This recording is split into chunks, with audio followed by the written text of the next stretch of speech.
오늘 우리가 읽은 사도행전 4장 12절 말씀을 본문으로 절망해야 삽니다 라는 제목으로 우리 말씀 은혜를 같이 나누겠습니다. 그럼 어느 날 청년이 이런 말을 했습니다. 목사님, 저는 요즘 철학책도 있고요, 또 동양 고전도 보고 있고요, 명상도 합니다. 그러다 보니까 꼭 예수님을 믿어야만 구원을 받는 걸까? 꼭 기독교만이 진리일까? 또 그런 생각이 들면서 마음이 더 불편합니다. 각자의 구원이 있는 건 아닐까요? 또 내 마음이 또 좋아하는 길로, 원하는 길로 가면 그게 정답이 아닐까요? 그러면 또 어떤 분은 신앙생활을 하지만은 당연히 다른 신들도 있고 다른 종교에도 구원이 있을 거라고 이렇게 생각하는 어른들도 있습니다. 또 어떤 분은 또 유명 스님의 어떤 가르침에 크게 감동을 받고서 또 저에게 오히려 자랑하는 분들도 가끔 있습니다. 그러나 제가 그분을 볼 때 그분의 구원이 없어요. 믿음이 없는 분이 있습니다. 믿음이 없는데, 구원이 없는데 마음을 감동 주고 평안하게 해주는 스님의 그 좋은 이야기가 뭐 얼마나 큰 의미가 있을까, 이런 생각을 해보게 됩니다. 어떤 분은 성경의 말씀은 너무 딱딱하다고 생각을 합니다. 그래서 귀에 잘 안 들어오고 또 소설이나 인문학 책들, 또 자연과학 책들, 사회과학 책들, 이런 것들을 읽으면서 또 굉장히 감동을 받고 또 좋아하고 거기서 힘을 얻는 그런 사람들도 있습니다. 그러나 여러분, 인문학이나 세상의 지식은요, 우리의 인생의 명답은 될 수 있지만 정답은 될 수 없습니다. 정답은요, 우리에게 생명을 주는 것이 정답이에요. 우리의 이 땅의 인생뿐만이 아니라 이 땅 이후의 삶까지도 책임져 줄 수 있는 그 말씀이 정답입니다.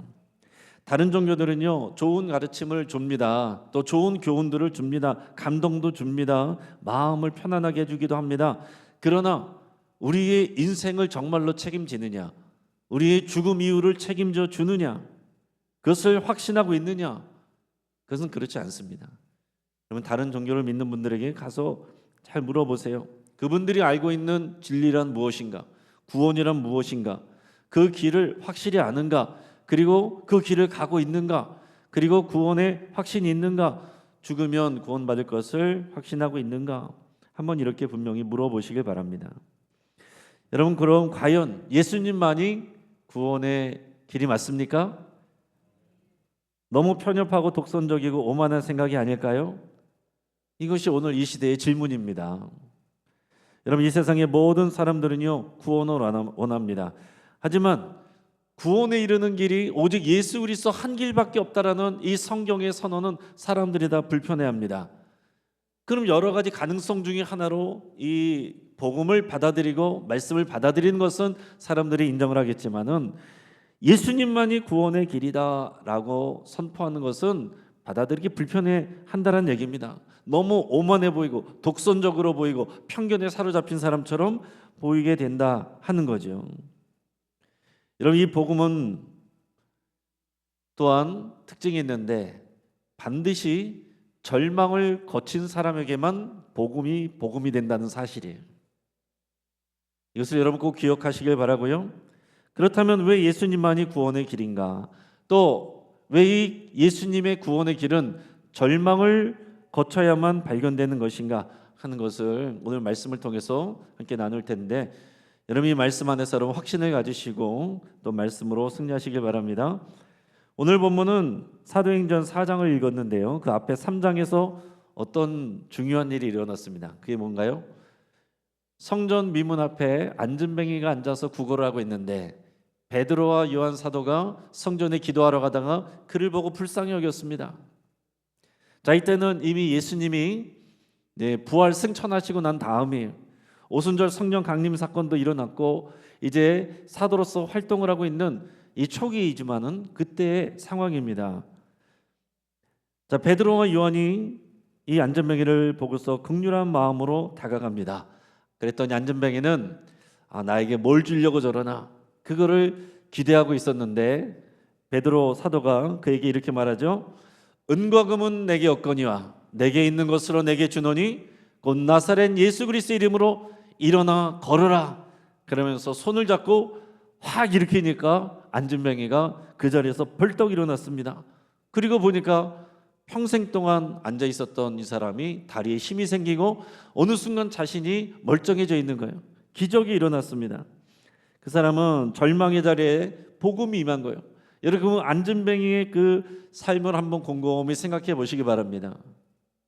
그 당시의 사람들은요, 유대인들은 어떻게 생각했냐면, 가난한 사람, 아유 저 사람이 하나님 앞에 신앙생활 제대로 못해서 그래, 하나님께 벌 받은 거야. 병든 사람, 아유 하나님 앞에 저주받았구만, 하나님이 치셨구만.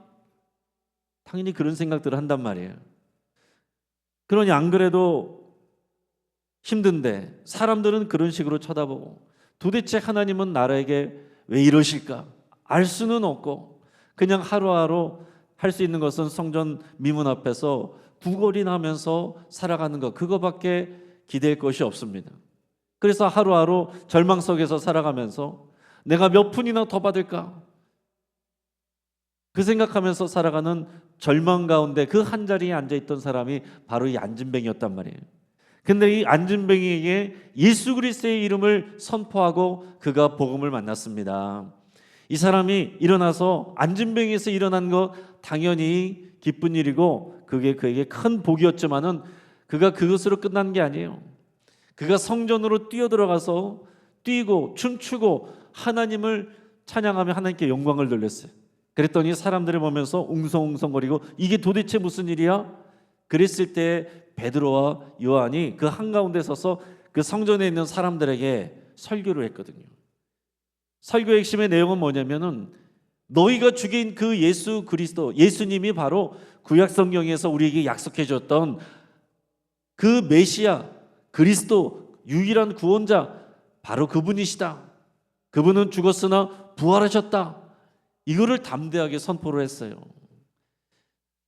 자, 이것도 여러분, 베드로가 예수님 십자가에서 죽으시고 절망 가운데 있다가 부활하신 예수님을 만나고 나서 또 성령 체험을 하고 나서 이렇게 담대해진 것입니다. 숨어 지내던 베드로가 그 절망 속에서 다시 예수님을 깊이 만날 때에 이런 힘과 능력과 담대함이 나오는 거예요. 자, 그랬더니 여러 종교 지도자들 중에서 이 성전의 중심으로 또 활동하는 사두개인들이라는 사람들이 있습니다. 사두개인들은 제사장 사독의 이제 후손들인데, 이 사람들은 부활을 안 믿어요. 그리고 성경 전체, 구약 성경 전체를 안 믿고 오직 모세오경만 믿는 사람들입니다. 천사도 안 믿고 영도 없고 부활도 안 믿어요. 근데 지금 다른 것보다 이 베드로가 부활에 대해서 가르치는 게 굉장히 기분이 나쁜 거예요. 그래서 이 사람들은 공회에다가 베드로와 요한을 고소고발해 버렸습니다. 그래서 공회가 열렸고 이 공회에서 베드로와 요한을 붙잡아다 놓고 지금 신문을 하는 장면이 오늘 우리가 읽은 본문 말씀의 배경입니다. 그러니까 우리가 그 맥락을 알아야 되고 이 말씀을 한 장소와 상황이 어떤지를 알아야 돼요. 지금 제가 지금 서 있는 곳이 지금 심판받는 곳이라고 한다면은, 여러분처럼 많은 사람들이, 또 사내들인 공회는 원래 70명으로 돼 있는데 70명의 사람들 여기 쭉 앉아가지고, 거기에는 대제사장들, 바리새인들, 서기관들, 사두개인들, 그 서슬퍼런 사람들이 쫙 앉아 있는 거예요. 예수님도 이 공회에서 심판을 받고 죄인으로 판정받아서 결국에는 십자가에서 죽게 된 거거든요. 자, 그러니까 이 자리는 까딱하면은 말을 잘못했다가는 베드로와 요한도 예수님처럼 사형 선고를 당할 수 있는 그런 상황이라는 얘기입니다. 자, 지금 공회 앞에 서 있는데 이 종교 지도자들이 뭘 물어봤느냐? 너네가 도대체 무슨 권세로, 그리고 누구의 이름으로 이런 일을 행하였느냐? 그러니까 여러분, 이런 놀라운 기적이 일어났으면 하나님께 영광을 돌리는 게 아니고, 이 사람들의 관심은 뭐냐면, 야, 누구의 권세로, 누구 이름으로 하는 거야? 여러분, 이 성전 앞에서, 성전에서의 권세란 거는요, 이 대제사장이 갖고 있는 거거든요. 그리고 종교적 권세는 이 사내들인 공회가 갖고 있는 거거든요. 근데 너네 누구 권세로 이 일을 하는 거야? 그리고 이런 모든 일들, 어떤 중요한 것을 결정하는 것은 대제사장의 이름, 그 사인, 그 이름이 딱 박혀야 되는데 누구 이름으로 이런 일을 하는 거야? 여러분, 베드로와 요한이 누구의 어떤 권세와 누구의 이름으로 이 안진뱅이를 일으켰습니까? 성령의 권세와 권능과 예수 그리스도의 이름으로 고친 거예요. 베드로는 이것을 분명하게 말한 거죠. 그러면서 말합니다. 너희들은 분명히 알라. 너희가 십자가에 못 박고 하나님이 죽은 자 가운데 살리신 그 나사렛 예수 그리스도의 이름으로 이 사람이 건강하게 또 너희 앞에 서 있는 것이다. 너희가 죽인, 그러나 하나님께서 부활하게 하신 그 예수님을 압축적으로 지금 전하고 있어요. 그러면서 오늘 본문 말씀을 또 이어서 전한 겁니다. 오늘 본문 사도행전 4장 12절 우리 다시 한번 같이 읽겠습니다. 시작. 다른 이로서는 구원을 받을 수 없나니 저나 사람 중에 구원을 받을 만한 다른 이름을 우리에게 주신 일이 없음이라 하였더라. 아멘. 자, 이 선포는 종교 지도자들에게는요 굉장히 큰 부담이 되는 말이고 기분이 나쁜 말일 수 있는 겁니다. 왜냐하면 그들은 자신들이 누구보다도 이 구원의 길을 알고 있고 구원의 길을 가르치는 사람들이라는 것을 생각하는 사람들이에요.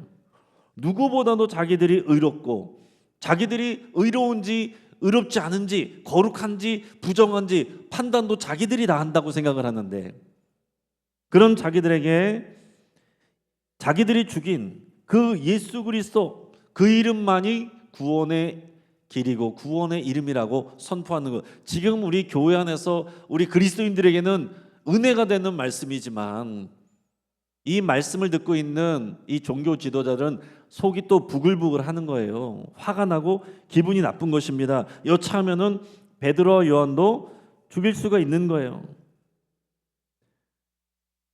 여러분, 이런 것입니다. 자, 앞에서 절망 가운데 있었던 안진뱅이는 예수님의 이름으로 구원을 받았습니다. 그가 육체의 고침만을 받은 것이 아니라 예수님을 믿고 구원을 받게 되는 데까지 가는 거예요. 자, 그런데 여기에서 지금 이 대제사장들, 바리새인들, 서기관들, 산헤드린 공의회 의원들, 이 종교 지도자들, 그들은 자기들이 의롭다고 생각해요. 의롭다고 생각하는 이 사람들은 예수님의 이름이 불편해요. 예수님의 이름이 기분 나쁩니다. 부활의 소식이 화가 나는 이야기예요. 그래서 복음을 거절한단 말입니다. 여러분, 복음이란 게 뭐예요? 이 세상의 어떤 것으로도 또 율법으로도 우리가 우리 죄를 씻을 수 없고 구원받을 수 없기에, 우리가 죄인으로 남아있기에, 그래서 하나님의 심판과 진노가 임하기에 하나님께서 직접 하나님의 독생자를 이 땅에 보내셔서 이 죄 문제를 해결하시고 누구든지 믿는 자마다 구원을 받게 하신 것, 하나님이 이 일을 하셨다라는 이것이, 이 소식이 바로 복음입니다. 하나님이 하셨다는 거예요. 예수님을 통해서 하나님이 하셨다는 거예요. 그래서 예수님이 오신 것은 죄인을 구원하러 오셨고, 죄인들이 예수님을 만나면 구원받는다, 이게 복음입니다. 그런데 이 복음에는 반드시 두 가지 반응이 있는데, 내가 죄인이다, 또 내 삶에 내 힘으로 살아낼 수 없다라는 비참함과 이 절망이 있는 사람에게는 예수님이 소망의 이름이 됩니다.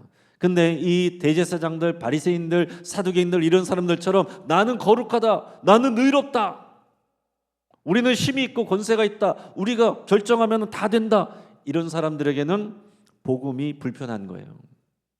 지금도 마찬가지입니다. 예수님이 이 땅에 오셔서 우리를 위해서 십자가에서 지시고 죽으시고 우리의 죄를 대속하시고 예수님의 이름을 믿기만 하면 구원을 받는다는데, 왜 사람들이 이 복음을 복음으로 받지 않습니까? 이 놀라운 소식, 기쁨의 소식, 전화교회에서 전도대가 나가서 전도지 들고 주는데 사람들 어떻게 대합니까? 정말 길에서 찌라시 주면은 귀찮아가지고 안 받고 거절하는 사람처럼 우리가 전도지를 줘도 거기에 복음의 내용이 들어있어도 똑같이 대합니다. 저 멀리서 길에서 전도지 주고 있는 사람 보면 벌써 사람들 기분 나빠요. 요즘 착한 사람들은 그냥 받아갑니다. 어떤 사람들은 그 안에 있는 복음은 관심이 없고 나눠주는 물티슈라도 받아가려고 이제 받아가는 사람도 있고, 또 어떤 사람들은 됐다고 거절하는 사람들도 있고, 어떤 사람들은요 싫은 티를 팍팍 내면서 왜 이런 일들을 하냐고 교회가 그러면서 막 화를 내고 가는 사람들도 있습니다. 그러나 그런 가운데서도 또 구원을 받는 사람들이 생겨나요. 우리가 다 할 수가 없기 때문에 부지런히 복음의 씨를 뿌리는 거죠. 자, 중요한 것은 이것입니다. 자기가 건강하다고 생각하고 자기가 의롭다고 생각한 사람은 복음을 받아들이지 않아요. 그러나 자기가 죄인이라는 것을 인정하고 자기 힘으로 내가 구원받을 수 없다는 것을 알고 고백하는, 그래서 절망 가운데 있는 사람, 그 사람은 복음을 받고 복음을 만나게 됩니다. 이게 굉장히 놀라운 사실이에요. 근데 지금도 마찬가지입니다. 현대는요 절망을 싫어합니다. 절망을 싫어하죠. 인정하지 않습니다. 자기 자신의 연약함, 자기의 죄성을 드러내는 거 당연히 싫죠. 어떻게든 자기 자신을 꾸미고 있어 보이고 또 좋아 보이고 의로워 보이고 그러기를 원하지, 자기의 죄성을 인정하고 그게 폭로된다? 예수님이 죄인을 찾아 구원하러 오셨다, 이게 복음인데 그걸 받아들이려면 내가 죄인이란 걸 인정해야 된단 말이에요. 내가 지옥 갈 수밖에 없는, 하나님의 심판과 또 저주를 받을 수밖에 없는, 진노를 받을 수밖에 없는 그런 존재, 그래서 절망할 수밖에 없는 존재란 것을 내가 받아들여야만 예수님의 십자가 부활이, 그 복음이 나에게 복음이 된단 말입니다. 근데 나는 법 없어도 살 사람이야, 나는 근면성실한 사람이야, 나처럼만 살라 그래, 이런 사람은 복음이 불편한 거예요. 우스꽝스러운 것입니다. 길에서 나눠주는 그런 찌라시처럼 여겨지는 것입니다. 그래서 사람들은 오히려 이런 복음보다는 나를 더 드러내주고 나를 더 또 포장해주고 이런 것들에 관심을 가져요. 그래서 자기개발 이런 책들을 좋아하고요, 또 긍정심리학, 마인드 컨트롤, 더 나가서 이 종교다운지 모든 종교에서 우리가 다 포용성을 가지고 여러 가지 유익을 누리고 얼마나 있어 보이고 대단해 보입니까? 우리는 다 같이 그렇게 교양 있는 사람들이고 이 종교도 좋고 저 종교도 좋고 다 인정하고 포용하고 우리는 그렇게 관대하고 젠틀한 사람이다, 그러고 싶어 한단 말이에요. 그러나 복음은 무엇입니까? 복음은 우리가 죄인이라는 걸 인정해야 되거든요. 그러니까 여러분, 이 땅 가운데서 힘 있는 사람, 지식 있는 사람, 돈 있는 사람, 자수성가한 사람, 건강한 사람 주님 앞에 잘 안 나온단 말이에요. 그래서 많은 경우에 여러 가지로 낙심한 분들, 실망한 분들, 고통 가운데 있는 분들, 위기 가운데 있는 분들, 그런 분들이 복음을 받고 마음을 열고 예수님을 만나는 일들이 많은 거죠. 그렇다라고 해서 그러면 그럼 사고를 당하고 병 걸리고 그래야만 구원을 받느냐? 그건 아닙니다. 가장 좋은 방법은 하나님의 말씀을 들을 때에 그 말씀에 반응하여 아, 내가 죄인이구나, 이거를 받아들이고 복음을 받아들이는 게 제일 좋은 거죠. 그게 제일 좋은 것입니다. 내가 고통당하고 이리 깨지고 저리 깨져서 예수님을 만나면 물론 우리가 체험 신앙이 되긴 하지만은, 그러나 우리가 다 그렇게 되기보다는 제일 좋은 거는 주의 말씀을 듣고 아, 내가 죄인이구나, 이걸 깨닫고 예수님이 우리의 구원자, 유일한 구원자구나, 이 예수님을 받아들이는, 이게 가장 복된 것입니다. 그러니까 우리가 부지런히 자녀들에게 말씀을 가르치고 복음을 전하는 거죠. 근데 아무리 그렇게 해도 우리 어린 자녀들도 어릴 때부터 가르쳐도 다 믿는 게 아니에요. 어릴 때는 좀 믿는 것 같이 보였지만, 그러나 정말 자기 믿음으로 이게 부딪혀 와야지 정말 복음이 되지. 아무리 부모가 억지로 끌어다 놔도 머리 크면 내가 확신이 되고 내가 만난 주님이 아니면 받아들이지 않는단 말이에요. 그래서 사람들은 이렇게 생각합니다. 종교는 다 본질적으로 같은 거야. 선을 행한 사람이 천국 가는 게 맞는 거지. 예수만 믿어야 된다고 말하는 건 너무 배타적이야. 그러나 오늘 성경은 분명하게 말합니다. 이 베드로가 공회 앞에서 분명하게 선포합니다. 예수 그리스도 이름 외에는 구원을 얻을 만한 다른 이름을 우리 하나님이 주신 일이 없다고 분명하게 우리에게 선포를 주시는 거예요. 천하 다른 사람들 이름 중에 구원을 받을 만한 다른 이름은 없다. 오직 예수 그리스도의 이름, 나사렛 예수 그리스도의 이름, 그 이름만이 우리를 구원한다. 이거를 선포하는 겁니다. 그래서 이 복음을 받아들이려면 우리가 무엇을 받아들여야 되느냐? 우리가 죄인이란 것을 받아들여야 되거든요. 우리가 죄인이란 것을 받아들여야 돼요. 성경은 분명히 이것을 말씀합니다. 특별히 로마서 3장에 보면 모든 인간은 죄인이다라는 것을 분명하게 설명하고 있어요. 자, 로마서 3장 10절 보면 기록된 바 의인은 없나니 하나도 없으며, 의로운 사람은 하나도 없다라고 그랬어요. 로마서 3장 20절 보면 그러므로 율법의 행위로 그의 앞에 의롭다 하심을 얻을 육체가 없나니 율법으로는 죄를 깨달음이니라. 자, 지금 여기에 공회의원들 쫙 모여 있는데 자기들은 율법을 다 지켜서 의롭다라고 생각해요. 그러나 율법을 다 지키지 못합니다. 마음으로부터 지켜야 되는데 그걸 다 지키지 못해요. 그래서 율법을 지키려고 하면 할수록 내가 이것을 지킬 수 없는 죄인이구나, 이거를 깨닫게 된단 말입니다. 그래서 결국 로마서 3장 23절의 결론이 모든 사람이 죄를 범하였음에 하나님의 영광에 이르지 못하더니, 이게 사람에 대한 성경의 분명한 선포입니다. 그러니까 복음이 되려면 이 말씀이 받아져야 돼요. 근데 내가 지금 잘 지내고 있어요, 잘 나가고 있어요, 이 말씀이 안 들어온단 말입니다. 잘 안 들어와요. 근데 우리가 정말 이러저러한 일도 힘들어하고 고통 가운데, 고난 가운데 넘어져 있고 쓰러져 있고, 또 때로는 자기의 죄 때문에 좀 시험 들고 어려움을 겪고, 그런 사람들이 이 말씀을 들을 때 그래, 내가 정말 죄인이구나, 이렇게 깨닫는 분들이 많다는 것이고요. 그리고 말씀드린 것처럼 더 좋은 것은 어떤 집회나 예배나 이런 데서 말씀을 통해서 모든 사람이 죄인이므로 하나님의 영광에 이르지 못하고 아무도 구원을 받을 수 있는 사람이 없다, 자격 있는 사람이 없다, 그 말씀을 듣고 내가 그렇구나 바로 받아들이는 사람, 그 사람은 이 말씀이 복음이 되는 거예요. 이게 절망의 말씀이죠. 우리 모두가 죄인이다, 아무도 의로운 사람이 없다. 이 말은 모두가 하나님의 진노와 심판 아래에 있다, 아무것도 안 하고 가만히 있으면 모두가 지옥 간다는 거예요. 그래서 예전에 어떤 교회는 전도지를 그렇게 만들어서 돌렸다라고 그랬어요. 앞에다가는 지옥 가는 법, 지옥에 가는 법, 사람들이 천국에 가는 법, 구원을 받는 법 이러면은 시큰둥하고 보지도 않는데 지옥에 가는 법 이렇게 하니까 사람들이 관심을 갖고 받는단 말이에요. 그랬더니 뒤에는 그냥 그대로 살면 됩니다, 이렇게 딱 써놨어요. 그냥 그대로 지금처럼 아무 일도 없이 살면 된다는 거예요. 그게 맞는 얘기예요. 그러니까 여러분, 우리가 복음을 전하려면 그걸 전해야 돼요. 이 절망을 전해야 됩니다.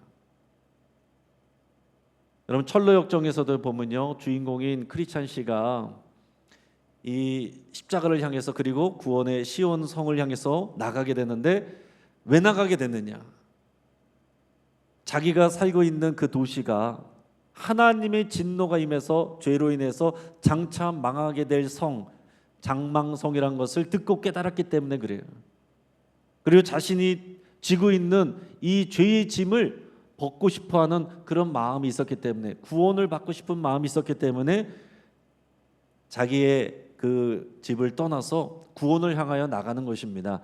근데 가족들한테 말했는데 가족들도 안 들어요, 안 믿어요. 여러분, 아무리 우리가 좋은 말이고 복음이어도요, 우리가 가까운 사람이어도 내가 복음을 전한다고 해서 다 받아들이는 게 아닙니다. 어떤 사람은 참 그래서 신기한 거예요.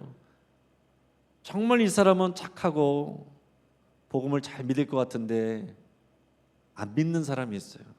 근데 어떤 사람은 저 사람은 아무리 봐도 안 믿을 것 같아요. 성격도 괴팍하고 내가 괜히 전도했다가는 나한테 때릴 것 같고, 그런데 그런 사람이 어느 순간 보면은 예수님 믿고 막 교회를 섬기고 그런 사람들이 있다니까요.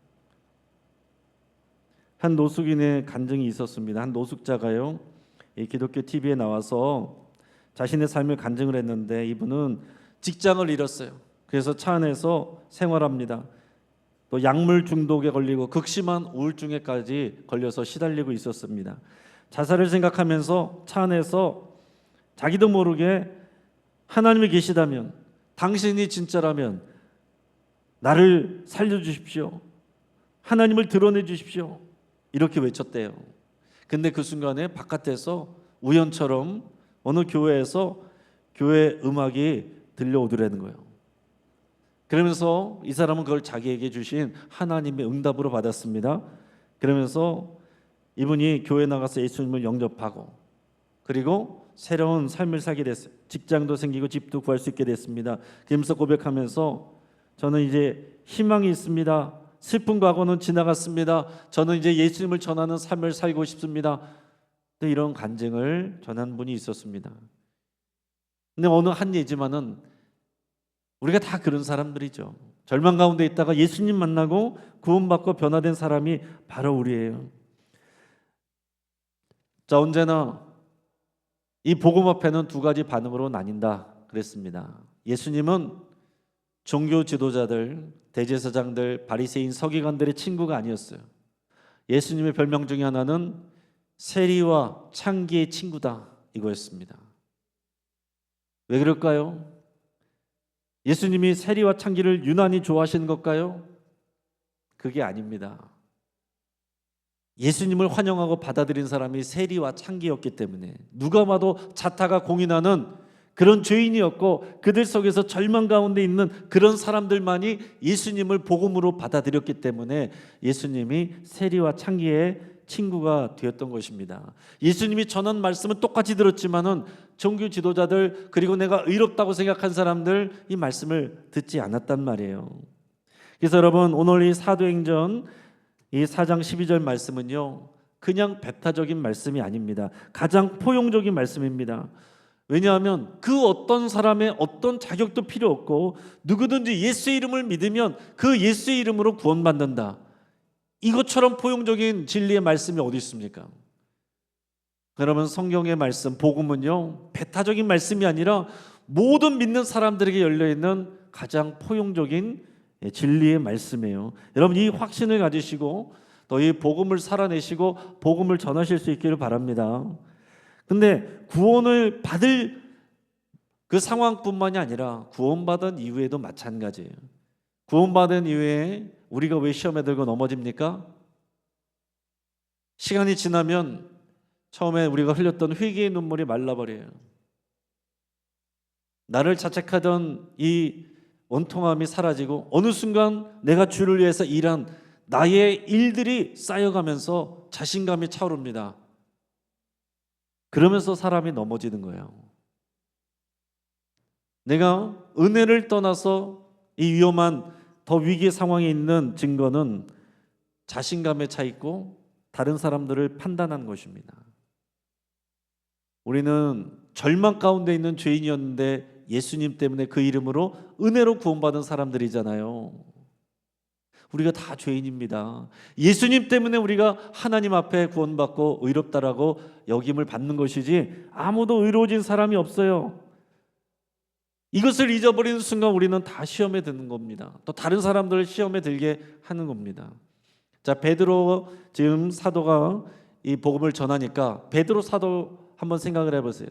베드로 사도가 예수님을 정말 깊이 제대로 만난 것은 언제냐면 예수님이 저 깊은 곳에 가서 그물을 던져라 그랬을 때 물고기가 많이 건져졌는데 그 물고기를 기뻐한 것이 아니고 그때 베드로가 느낀 마음은요 절망이었습니다. 아, 내가 이분은 하나님의 사람이구나. 내 속에 있는 더러운 죄를 다 보시겠구나. 이 두려움이 왔단 말이에요. 그래서 그는 예수님 앞에 엎드려서 뭐라고 그랬습니까? 나를 떠나서서 나는 죄인입니다. 이 절망의 자리에 갔기 때문에 예수님을 만나고 제자가 된 거예요. 그런데 나중에도 보세요. 그러니까 신앙생활하고 이제 예수님 따라다니다 보니까 이제 수석 제자잖아요.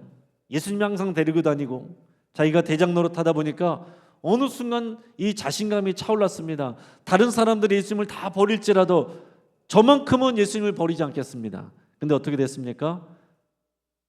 새벽닭이 울기 전에 예수님을 3번이나 부인했지요. 완전히 바닥에 또 떨어진 것입니다. 그 부끄러운 절망의 순간에 있을 때 예수님이 그에게 네가 나를 사랑하느냐 물어보시고 내 양을 치고 먹이라 사명을 주시는 겁니다. 자신감이 차 있을 때, 잘 나가고 있을 때, 그때가 아니라 넘어졌을 때, 그래서 모든 자신감이 떨어졌을 때, 주님 앞에서 너무나도 부끄럽고 그래서 고개를 들 수도 없는 그 상황에서 주님이 은혜 주시고 사명 주셨단 말이에요. 근데 또 그게 끝이 아닙니다. 나중에 보면 이제 베드로 사도가 이제 이방인 전도도 하게 됐는데, 이방인들과 같이 식사를 하다가 예루살렘에서 교회 지도자들이 왔다는 소식을 듣고서 혹시라도 책망을 받을까 봐, 율법에 의하면 이방인들하고 식사하면 안 된다, 또 이런 것 때문에 책망을 받을까 봐 자리를 피한 일이 있었는데, 이것을 사도 바울이 책망을 한 일이 있어요. 여러분, 우리가 예수님을 믿고 구원받았다고 해서 끝이 아닙니다. 우리는 또 넘어지고, 그러나 절망 가운데 주님 앞에 엎드리고 주의 은혜를 구하면 하나님이 또 은혜를 부어주시고, 그러나 잘 지내다가 어느 순간 우린 또 넘어집니다. 베드로도 그랬어요. 그러니까 여러분, 우리도 얼마든지 그럴 수 있고 그럴 수도 있다라는 것입니다. 나 자신에게도 이것을 여러분 또 기억하시고 적용하시고 다른 사람에게도 적용하셔야 돼요. 그럴 수 있다. 예수 믿고 신앙생활하는 사람들도 그럴 수 있다. 한번 따라 보겠습니다. 그럴 수 있습니다. 그럴 수 있는 거예요. 우리가 다 완성된 사람이 아니라 두렵고 떨림으로 구원의 완성을 향하여 가고 있는 사람입니다. 물론 구원을 받았지만 구원의 풍성한 그 완성을 향하여 또 우리의 사명을 향하여 같이 나아가고 있는 거예요. 그래서 우리가 교회가 되어가고 하나님 나라의 사명을 감당해가는 그런 사람들로 세워져 가고 있는 것입니다. 여러분, 절망에서 정말 예수님을 만나고 변화된 사람 중에 또 항상 대표적인 사람이 이어령 박사님이죠. 저는 이어령 박사님의 이 간증과 회심이 너무나도 참 귀하게 여겨집니다. 왜냐하면 이어령 교수님보다 더 똑똑한 사람 별로 없어요. 이어령 교수님은 정말 똑똑한 사람입니다. 이분이 예수님을 믿고 나서 자신의 이 지식인들 동료들로부터 많은 비난을 받았대요. 그러니까 여러분, 지식인들은요 어떤 생각이 있냐면 예수님을 믿어? 그런 나약한 생각을 하다니, 그건 지식인의 자세가 아니야, 이런 생각을 갖고 있단 말이에요. 너무나도 잘 나가던 이어령 박사, 여러분도 아시지만 다시 나눠보면 해외에서 공부하던 딸 이민아 씨가 망막 박리 등 위중한 병에 걸려서 시력을 잃어갑니다. 근데 세상 지식을 다 갖고 있는 것 같은 아버지로서 해줄 수 있는 게 없어요. 돈을 보내줄 수 있지만 이 자녀를 낫게 할 수는 없습니다. 그래서 딸을 위해서 목 놓아 기도하다가 이어령 박사는 하나님께 이렇게 간절히 약속합니다. 이때는 예수님을 영접한 것도 아니에요. 그러나 막연히 하나님에 대한 여러분이 생각은 있었어요. 그래서 막연하게 자기 진짜 믿음, 어떤 제대로 된 믿음은 아니지만 막연하게 하나님께 기도를 하는데 이렇게 기도했다는 거죠. 내 모든 글 쓰는 능력과 말하는 능력을 하나님이 살아계시다면 하나님께 바치겠습니다. 부디 딸이 눈을 다시 볼 수 있게 해주세요. 이러면서 자신의 연약한 가운데 하나님 앞에 기도하며 나가게 됐던 거죠. 그리고 나서 얼마 후에 기적적으로 딸이 시력을 회복해서 한국으로 돌아왔습니다. 그러나 그렇다고 해서 갑자기 이 이어령 씨가 예수님을 믿고 또 믿는 사람으로 전환된 건 아니에요. 그는 스스로 이렇게 말했어요. 이건 기적일 수 있지만 영생을 주지 않는 한 진정한 기적은 아니다. 이제 조금 안심이 되니까 또 이렇게 타협하는 것입니다. 그러다가 어느 날 보니까 딸이 같이 살고 있는데 새벽 기도를 나가는데 그 얼굴이 너무 환하고 기쁨에 가득한 모습인 것을 보면서 마음에 큰 감동을 받았습니다. 그러면서 자기도 모르게 자기의 딸을 보면서 자연스럽게 나 세례 받을게, 이 한마디가 나왔다는 거예요. 그러면서 교회에 가서 세례를 받게 됐습니다. 그 지식인들 친구들에게는 굉장히 이것이 충격적인 사건이 되었지만 이분은 지성에서 영성으로라는 그런 제목의 책을 쓰기도 했습니다. 여러분, 70대까지 이어령 박사님은 냉철한 지성인이었고 무신론자였습니다. 그러나 딸의 이 질병 또 이 회복을 경험하면서 그의 삶은 단순히 지성 위에 올려진 삶이 아니라 내면의 영성으로 또 믿음의 삶으로 변환이 됐어요. 그러면서 그분이 이렇게 말합니다. 절망해 보지 않은 사람은 절대로 영성을 얻을 수 없다. 그러니까 신앙의 삶을 살 수 없다, 그런 표현이죠. 절망을, 정말 절대적인 절망을 경험해 보지 않은 사람은 절대로 신앙의 삶을 살아갈 수가 없다라는 겁니다. 세례를 통해 정식 신자가 된 후에 그분의 삶의 우선순위가 이제 바뀌어 버렸습니다. 글과 말이라는 이 자신의 주된 도구를 이제는 하나님과 또 다른 사람들에게 복음을 전하는 일을 위해서 섬김으로 전환을 했어요. 그래서 자신의 지식을 풀어내는 작업이 아니라 자신의 믿음과 영성을 풀어내는 그런 작업으로 바꾸어냈다 하는 것입니다.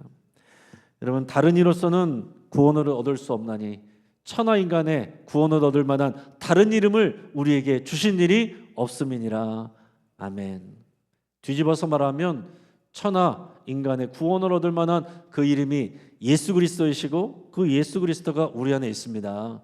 구원자로만 오신 것이 아니라 부활하셔서 우리의 주님으로 왕으로 오셨어요. 그러면 여러분, 우리가 살아가는데 우리의 인생의 삶에서는 여러분 삶의 자세가 달라져야죠. 그래서 오늘 우리가 묵상 말씀 나눈 것처럼 예수님 믿고 구원의 확신을 가진 것으로 끝나는 게 아닙니다. 예수님께 더욱 깊이 뿌리를 내려야 되고요, 믿음으로 굳게 세워지고 받은 말씀을 따라서 우리가 말씀대로 순종하면서 사는데, 그것이 최종적인 것이 뭐라고요? 감사함을 넘치게 하라. 그럼 따라하겠습니다. 하나님 감사합니다. 우리 옆에 있는 사람들 보면서 내 옆에 함께 해주셔서 감사합니다 한번 인사해 보십시오.